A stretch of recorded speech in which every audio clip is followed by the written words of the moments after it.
There is a saying, when you are a hammer, you tend to see every problem as a nail.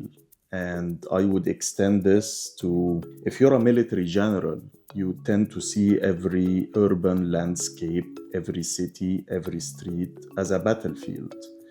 And this has been the case of Egypt since the military coup of 2013, which saw Abdel Fattah el-Sisi, who was then the Minister of Defense, rising to power, unleashing a bloodbath in Egypt, stifling all sorts of dissent, and destroying Egypt's civil society and any independent organization that's independent from the state. When it comes to the landscape, there is hardly any Egyptian who doesn't feel the impact of the coup on their daily life. You can see it right now in probably two campaigns, which have led to many raise their eyebrows with disbelief. One of them is the consistent culling of trees in Cairo and all throughout the Republic. And the second one is the continuous destruction of mausoleum and antiquities and this obsession with building bridges in the country. Now, why is that? When the 1848 revolution or uprising or insurrection in France failed, Paris was demolished and rebuilt with the counter-revolutionary regime at the time, prioritizing security when it comes to establishing the new urban face of the French capital. With differences, this is what Sisi is doing at the moment. He has securitized any public space that sees Egyptians getting together for their daily lives, whether these are public squares, whether these are green spaces, whether these are community urban civic spaces.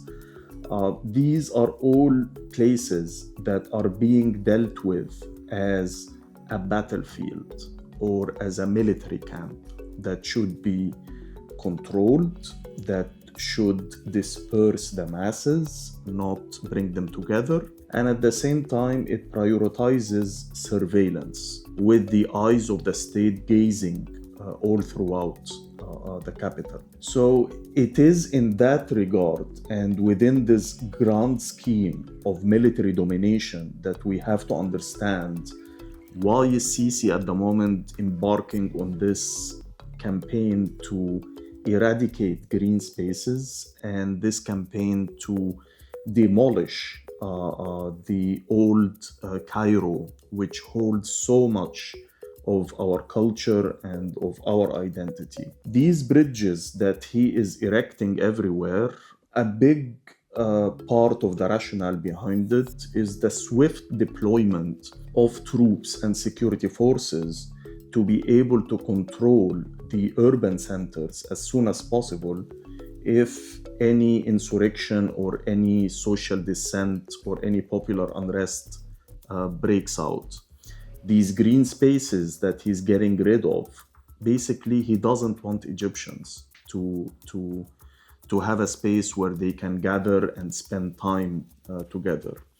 This phobia from crowds is not only exemplified by the eradication of green spaces. You can see it, for example, in football stadium matches, where the Egyptian league, the matches are being played without fans.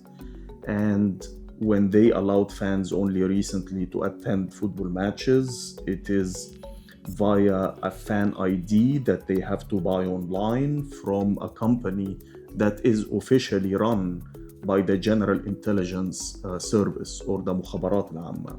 Many philosophers have dealt with this subject all throughout history, like Michel Foucault, for example, who has written extensively on this subject of urban landscape and the quest for domination and surveillance. What Sisi is doing is basically taking the counter-revolution to every single street in Egypt.